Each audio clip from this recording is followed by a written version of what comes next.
Welcome to the Art of Procurement podcast with your host, Philip Eidson. Here, thought leaders share the trends, strategies, and tactics that you can use to elevate the role of procurement and your career. Welcome to the Art of Procurement. And I don't say this enough, but I'm thrilled and honored that you take the time out of your week to listen to the show. I hope and I really think that this week it's definitely going to be worth your while.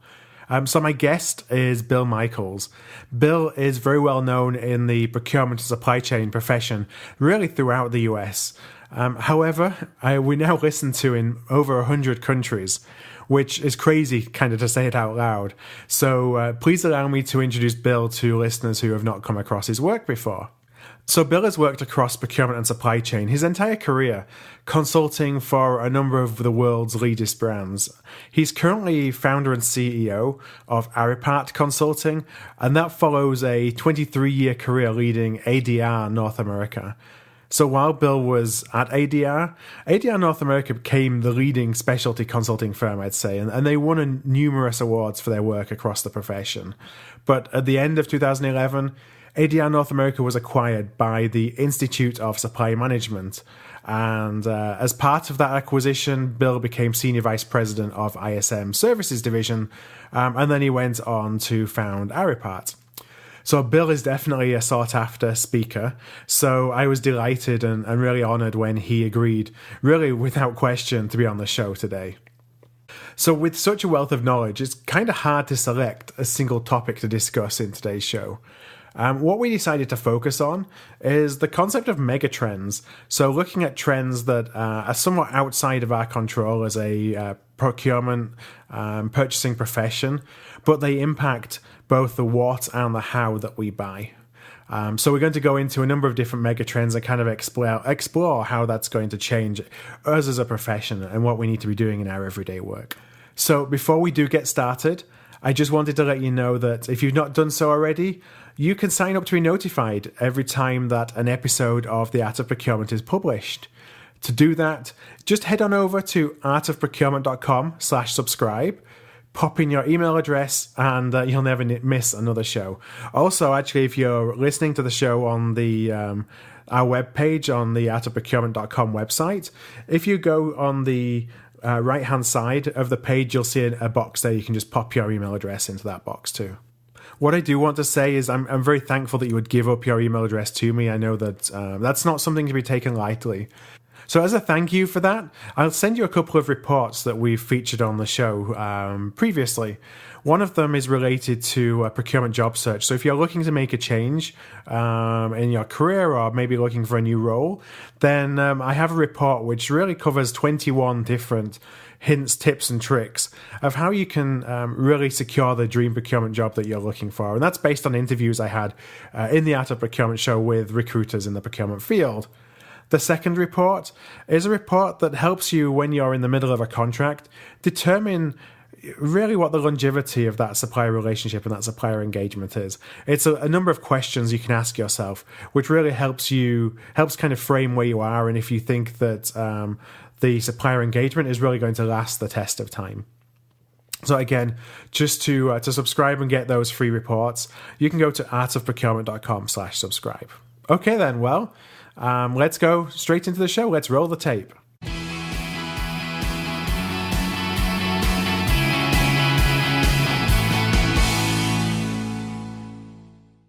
Hey everybody, and as I mentioned before we just rolled the tape, my guest today is Bill Michels. And Bill, before we start, I just want to say a big thank you for joining me today and also welcome to the show. Well, thanks, Bill. We talked a little bit in the pre-interview part of the show about your background, and it's something that I ask all guests kind of as we start as a first question. I'm interested to know how you came into procurement. You know, was it something that you chose or did it choose you? Well, I mean, I guess I chose it because I came into a fairly large corporation SCM Corporation as a supply chain management trainee. Back then, it was a materials management trainee, and I had the opportunity at that company to work in all the areas of supply chain. So I worked in procurement, I worked in planning, I worked in operations, I worked in production planning, and at the end of my career, which was Smith Corona Typewriters, I had the job of director of R&D planning, inventory control, production planning, and I was responsible for the transformation of electromechanical typewriters all the way out through to printers. So, but that was a technology that that company didn't adopt. So I went back into procurement and ran 4 paper mills in upstate New York, and then I went back into the parent company again for the typewriters, and I wound up commodity trading and then into consulting. So what about it kept you coming back for more then, or that keeps you still even today coming back for more? Well, I really love this profession. I mean, it's for me, it's been a really great thing, and I want to get back to the profession. I've got to work with some of the best companies in the world. I've got to understand the processes. I've seen a massive evolution in procurement. I've seen it go from supply management to price management to cost management to now strategic sourcing, and then category management. And we're on the cusp of another change where we're actually understanding and getting transparency, and now we're architecting the supply chain and moving to value management. So got to travel the world. It's just such a great profession for people to enter and join and meet people around the globe and really have a substantial impact on their business. And you talked actually about kind of the different evolutions of supply chain and procurement that you've seen, and there's a lot of talk, I think right now about how our value proposition's changing. So, with the benefit of the kind of depth and breadth of your experience, do you think that this is just the next natural step in our evolution, or is it something bigger than that? Are we on the precipice of kind of going a much larger step in the value that we can provide to our organizations? Well, I think we're still on the change side, and I'll tell you why I think it's important, and I'll tell you what's important about it. We're starting to see a lot of consolidation in major industries like the food industry, the pharmaceutical industry, the aerospace industry, and as we see these consolidations, we're seeing less and less opportunities to leverage, and we're really seeing consolidations in the supply chain as well. At the same time, we've done a really good job as we've moved from cost management to strategic sourcing to category management to really focus on driving cost out. And one of the things that we start to look at, any good buyer is going to have a good knowledge of the cost structures and have transparency with their suppliers. And one of the things we do realize is that suppliers have to make a fair margin to be able to reinvest, innovate, and bring the value.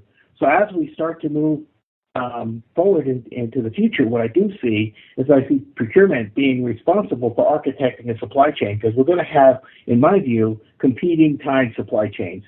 We're starting to see it in automotive, where the supply chain, where the Europeans have a supply chain, the Koreans have a supply chain, the domestic manufacturers have a supply chain, the Japanese do, and they're starting to really have exclusive supply chains to support their need. I think we're going to go there. And what's demanded from our companies and our customers is to market, make it faster. We have shorter product life cycles. So, years ago you had a phone that never broke down. Today you've got a phone that's probably good for about 2 years. Right. And we're constantly in the change management cycle. We're constantly in the technology cycle. And so we really have to have suppliers that give us speed to market, have transparency. I do see supply chain integration. We're going to integrate our business systems, which will make the suppliers become more and more strategic to us over time.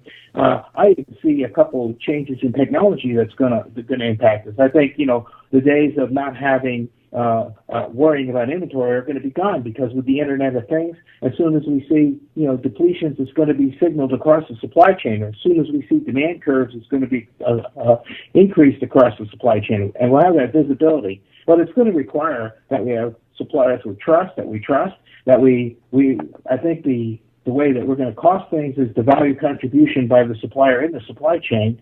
And I think that our transactional procurement may even go away. I was talking about developing automation, and I had a client once that was working on some artificial intelligence to go out and do some of the transactional tactical stuff. And recently I've learned, I talked to Joe Ukur, one of the things that some people are working on is artificial intelligence like Watson that can go out and survey the global market, find the suppliers, develop its own RFI, turn it into an RFP, and then make recommendations to a sourcing group.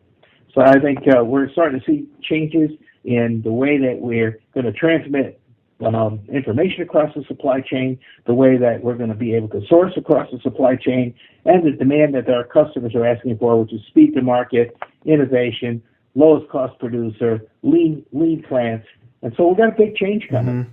Well, I scribbled down a number of questions actually when you were talking there. And one of the things that actually just fascinated me was you talked about transactional procurement kind of going away. And I definitely agree with that. I think that we'll end up having a two-tier procurement, if you will. One is where we're going to really create value, and that's something that is still people-based, and then there's going to be everything else which can be automated. It can be either outsourced or automated, or it could be a two-step process. It's outsourced first and then it's automated. But I mean, that essentially goes away. And you mentioned in artificial intelligence about the ability for essentially the Internet of Things or whatever the right term is, to have an ability to find suppliers on its own. I'm interested to know a little bit more of kind of where that's heading, and even how, I mean, that seems like it's so far into the future, and I'm guessing that people are working on it today.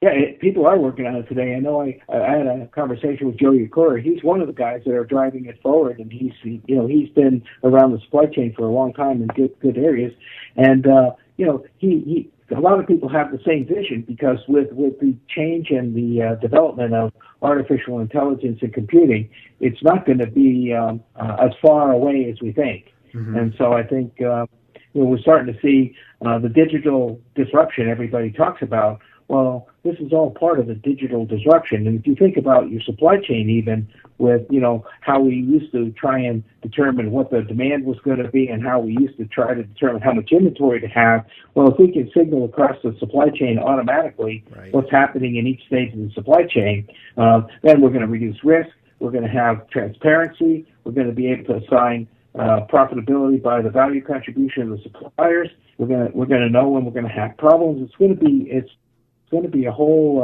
a different ballgame. And we see that our CEOs are talking about this digital disruption, but if we look into our own profession, I think we're going to see that digital disruption sooner rather than later. Yeah. In fact, Ernst & Young put out a Megatrends 2015 report, and they do say that over time, hardware and software are going to replace work that was previously done by humans. That's one of the megatrends that they identified. Yeah, and I think then the work that's left can be done by a more contingent workforce, as opposed to it being in-house teams, which will impact the way that both we buy things, but also the way that we operate as a department. Well, to some degree, I think we're seeing that now, because I see some companies that will bring in an external resource, let's say in a category, and let's just take an example like steel. So someone that's been through the steel industry, understands the steel industry, can come in, architect a strategy, implement a category management strategy, put contracts in place, and at that point, the companies move on to somewhere else, and the company's got a strategy to execute for the length of the term of the contract, and then they can build their supplier relationship and drive that supplier.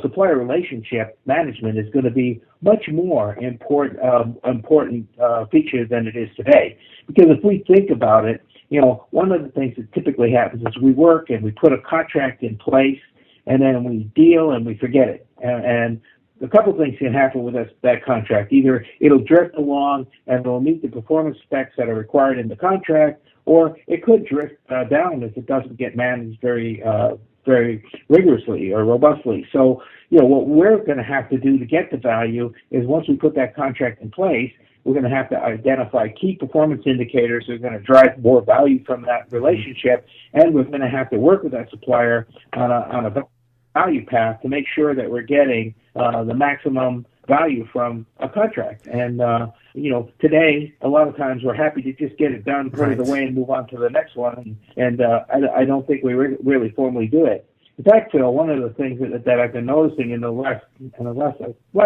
year or two, I've gone around. a lot of people are really trying to do sourcing from their desk. They're really not going out. They don't have the funding to visit suppliers, and not doing that, I think, is not going to help them in the long run. So it really is a shock to me that people don't go out, manage the suppliers, drive the suppliers, identify all the value contribution that they can get. Incremental marketing, speed to market, exclusivity, innovation. They're not driving those things. So I'm really surprised at that. But we'll have to as we move forward. Yeah, and that's actually brings a good point that I recall from a previous discussion I had with Gerard Chick of Optimum Procurement. And Gerard was talking about the attributes of procurement leaders in the future and CPOs. And one of those was, you need to be out there, you need to be meeting with your suppliers, you need to be in the market. You can't really, if you try and work from your desk, you're basically becoming a transaction rather than helping to drive value from your suppliers. Absolutely. And with the concerns for some corporate social responsibility and the concerns that you might have on sustainability, if you're not out there in that supply market understanding what's going on with those suppliers and you're not sure exactly where you're getting your material or the flow of that supply chain, you're going to be you could be in real trouble, and you could be exposing your company to extreme reputation risk. I'm sure that the major retailers that bought fish that were caught by slaves, I'm sure that they had no idea and they really didn't have a handle on the supply chain. In fact, it really surprises me that the companies I look at don't really have a full supply chain map, and they're exposed to not only that kind of risk, but risks all over the place. And they really don't map the suppliers. They don't have a map of the supply chain, and they certainly don't really know where a lot of their components are coming from. No, and the risk is a big thing, that it becomes more and more prominent at a boardroom level. And yet, when I talk to folks in procurement, we're kind of all over the map in terms of how we approach risk. I wondered if that's in common with what you see, or if you see procurement organizations taking a greater focus on risk right now. Well, I see a little bit of both. All right. So one thing that I see is when I go out to a team or to speak at a different conferences, and I'll ask a group, do you have a risk management program? Many of them will raise their hand. And then I'll ask the second question, which is how many of your risk management programs go beyond tier 1? Right. And the answer is not very many. But I did work at a biotech company, and it had a spend of $250 million with a profit of $7 billion. And it was a drug that they worked on that helped cancer patients. And they wanted a predictive model. So we had to build a predictive model that really said which of the suppliers that are going to go out in the next 10 years and what's the mitigation strategy that we can have to cover off that risk. And it was quite an extensive project, but at the end of the day, we were able to build a program to identify and predict risk. So I think that's pretty good. And then there are companies like John Deere and GE that have global risk management programs that tell them where the risk is going to pop up as soon as they see one. I think sometimes the level of investment in risk is also based on whether you're in a regulated environment or not. So if the regulators require it, then there's no kind of getting away from it. But if they don't, it's just whether the business itself thinks that it's important or not. No, I think you're right. But I think, the one thing that's as we're seeing more and more, I mean, this week Nestle admitted it had some slaves in its coffee trade, and we're seeing all these legal requirements to now start to look at human trafficking, and so all of this regulation is really going to put more and more of a focus on risk in terms of reputation risk, and really put a lot of emphasis on it. Just like I look at the things that some companies do, and in fact I was looking at the Chipotle thing not too long ago, right. and there's no chain of custody. So in the food industry, where you're regulated in drugs and pharmaceuticals through the FDA, the food industry doesn't have the similar regulation.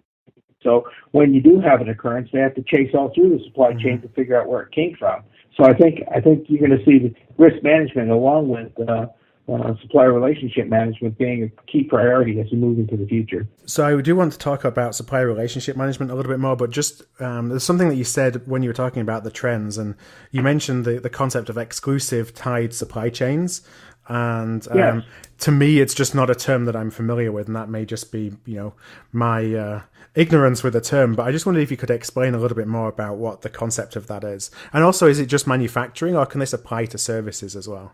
Well, I think more to manufacturing, because you're architecting a supply chain. It could be the services as well. But when you start thinking about the reduction of supply chains, and you start thinking and looking at different industries, and I would look at a company like Apple. I mean, they have a pretty tight supply chain, and it's for the most part, it's starting to become really exclusive. And we're going to architect suppliers in a chain that are going to be able to deliver our demands, deliver to the customers. Once we tie our business systems together and integrate our supply chains, we're going to have captured supply chains. Mm-hmm. And I think we're going to have competing supply chains. And so that's just a vision that I've had for a while, and I'm starting to see a lot of companies really start to go to the integrated supply chain concept and start to integrate. When you integrate with business systems, you integrate with strategies, you align your business goals, and you drive it across the supply chain, you're really going to start to create competitive advantage for yourself. And I've heard you talk about an increasing prevalence of sole sources of supply, and that kind of goes counterintuitive to where you think that we're in an era where there's a lot less barriers to entry to set up businesses. So do you think we're going more to sole sources because just there's going to be less leaders out there because of M&A activity, or whether it's just strategically it makes more sense to build our core offering around a smaller number of partners? Well, I think a little bit of both. I think as the technology continues to need rapid change and continues to evolve, we're going to have partners that are flexible. We're going to have adaptability and flexibility in our supply chains, and we won't have the luxury of running around and trying to. We'll have additions and reductions in the supply chain, but I think the supply chains when we actually start to think about our product lines and we actually start to integrate there's going to be certainly leveraged suppliers. You're going to have maybe 2 or 3 depending upon industry capacity, and when you do your supplier research, you're going to want to make sure you have enough capacity. You're going to want to make sure that you have suppliers that innovate. You don't want to be stuck in a system where you lock yourself like a Keiretsu where there wasn't innovation. Right. You want to really. I think it would be constantly moving and changing, but it's going to be adaptable, flexible, focused on aligned on the end customer's business needs, and it's going to be driven. So we'll probably we won't go exclusively to sole sources, but we might limit the 1 or 2 or 3 that we do have, right. And in our primary ones, we're probably going to we're going to work with the people that give us speed to market, get us exclusivity, and then bring us competitive advantage. And so to get that competitive advantage, it requires extremely strong collaborative relationships. And absolutely, and align business objectives. Yeah, and I think historically when we think of supplier relationship management, and this was an argument of Alex Short back in a few episodes ago, was that the supplier relationship management of the past kind of was just another way for us to think that we're doing things strategically, but essentially to extract value from our suppliers, so it was still one-sided. So it sounds like there's a need and an imperative to go to true two-way collaboration rather than kind of the supplier relationship management of old. Well, I think that's how you're going to get competitive advantage, especially if you're starting to link and integrate your supply chain. So you'll start to see some leading companies, and there are a couple leading companies that are really starting to focus on how do I integrate the supply chain? How do I use it as an extension of my own capability? How do I actually take advantage of the R&D and the innovation? You're going to see innovations pop through the supply chain and drive to competitive advantage. So that requires you to think about value rather than cost when you're selecting your suppliers. Absolutely. And we're all kind of programmed to use facts and data, I think, to drive sourcing decisions. So how do they change? How do they start thinking about value? And how do you convince the executives that you got to take a long-term approach?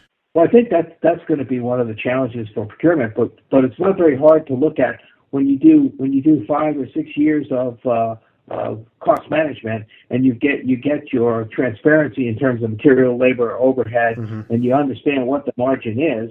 At some point, you still need that supplier to invest, and as you see supply chains start to consolidate we're seeing a lot of, when I was in the food business, the packaging side of the food industry, there were 10 glass companies. Now there's maybe two. Right. There used to be, at least 15 can companies. Now there's maybe two. Flexible packaging, maybe three.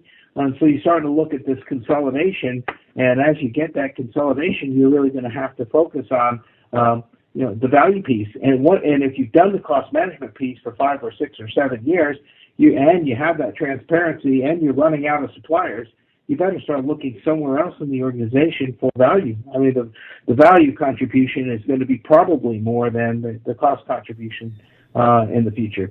And so when you start moving a relationship from a cost-based relationship to a value-based relationship, you talked a little bit earlier about alignment, and I think trust is kind of imperative, but it may be that you've kind of eroded some of that trust just because of past practices.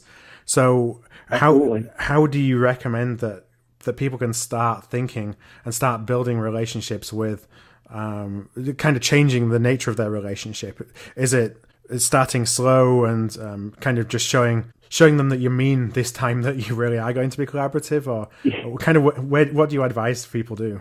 Well, that's a good point. I mean, I think you have to structure a formal program. You have to start. I mean, we're no longer going to be doing tactical negotiations. We're going to be moving to a more principled negotiation. So what I see is we're moving on to, what are the core principles that you're going to have for your business. What are our core principles? We're going to marry up the core principles. So you probably won't even discuss price because you'll have a mechanism. This is how we'll manage price. This is how price will work. Here's how the relationship will work. Here's the responsibilities, accountabilities, and authority of your part. Here's ours. And then we're going to start mentioning these principles together to come up with we're going to be working off of principles. We're not going to be working off of tactics. I mean, when we're tactical, we worry about the 5 or 10 cents we're going to make. And when we're principled, we're going to be worried about how do we make this relationship work together, and how do we change so that we can really structure ourselves in terms of how does this relationship work? How does price in the relationship work? If you get to transparency, and that's a big stretch too. So I think we're a long way away, but I think we're going to have to start to get to what margin do you need to run, and then how are we going to share savings? How are we going to incentivize you to give us innovation? So those are really, really detailed discussions, but I think it goes to more of a discussion around principles than it does around tactics. Yeah, and I really like the concept that you talked about where there's mechanisms in place that you both agree to up front that basically drive price, so there's no negotiations, because ultimately I think that's what leads to lose-lose relationships, is that you both neither trust each other, so you're both trying to get one up. It's like a game theory. You're both trying to get one up over each other as well. But when that's all on the table, it takes price out of the discussion and allows you to focus on other things. Absolutely. And so once you get those mechanisms in place, and we all understand it, and you're going to have transparency. I mean, you probably won't be able to enter into a strategic relation with trust and really driving all the values without having the transparency. But again, we're coming to the end of our time. But to kind of sum this up, what I think is going to happen is we're going to have people, supply managers that really actually understand that the supply chains are going to integrate over time, that the relationships are going to go beyond the strategic sourcing, and we'll still have strategic sourcing, but I think we're going to be focused more on value than price. Right. And I think that we have to define what kind of value makes sense to our company. So is it going to be speed to market? Is it going to be innovation? Is it going to be lean supply chain, inventory-less supply chain, all of those things? Is it going to be integrating the customer relationship across the supply chain? Those are all things that don't happen by chance. They have to be really thought out and architected. So, I think the change is going to be from ad hoc suppliers to really design supply chains. Yeah, and I think one of the things that I see is that you can be sure that if your supplier isn't partnering with you in that way, they're going to be partnering with your competitor. So if you don't Absolutely. look at this and recognize that it's so critical to actually building competitive advantage, you can be sure somebody else is doing. Absolutely. And I think the real challenge is that, there are some companies that are working down this path and working very very quickly to get some of these processes in line. But there are a majority of companies where they're still back in the price management side. Mm-hmm. And I think that if you're focused solely on price, I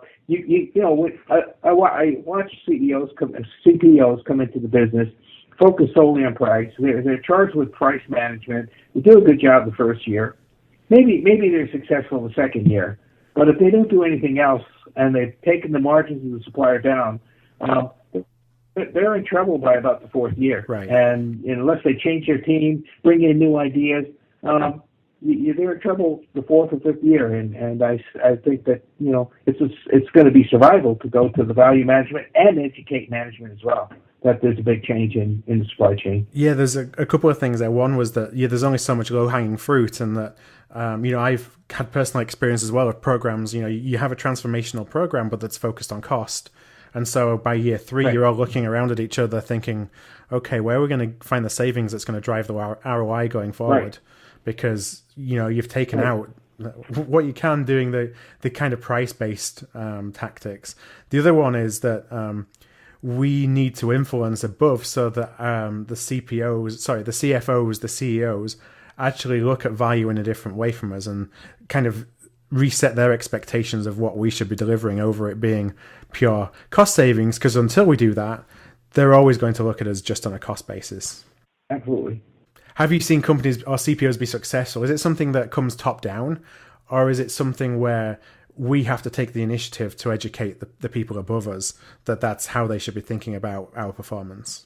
Well, I'd like to see it come top down, but I think it's a little bit of both. It has to be understood at the top that we really want to get to the supply chain integration, and we really want to lean out the supply chain and automate it as much as we can, and have it be flexible, have it adapt to our needs, and have it aligned to our business strategies. And I'd like to see that come from the top, but unfortunately, I think there's going to have to be some education about what is in the value chain and how can we effectively extract some of that value, and how will that lead to competitive advantage.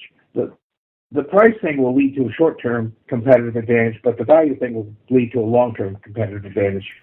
So I think that we're coming up against time here, and I think it's clear that as a profession, we're being disrupted by the world around us pretty much in an unprecedented pace, and it's either scary or it's exhilarating, and it really depends on how much you thrive on the change and how much you're willing to grab it by both hands. And I think we can't wait around for other people to tell us that we can do different things for them. We got to demonstrate to our leaders that we can bring value over and above historical what we've done. I do have a final question, and that's, what action or strategy would you recommend that a procurement manager or a leader today take to start preparing for the impact that all these trends are going to have? If there's one thing they need to focus on, or they should focus on, they'll get the biggest bang for their buck. Well, I think the biggest focus is to start to align the objectives of the supplier with the objectives of your company. If you're looking for cost and value management, and that supplier is looking to increase their profitability and grow 5 times, it may not be a fit. I think that starting that alignment will be important. Understanding who are the key strategic suppliers that are in your business, and actually starting to build the relationships and build yourself a supplier relationship management process. I think will probably take the senior procurement leader pretty far, right. and really focus on what are the values that you can achieve from the supply chain: reduce risk, innovation, exclusivity, speed to market, flexibility, all of those attributes, and really start to look beyond the price and start to look into the value.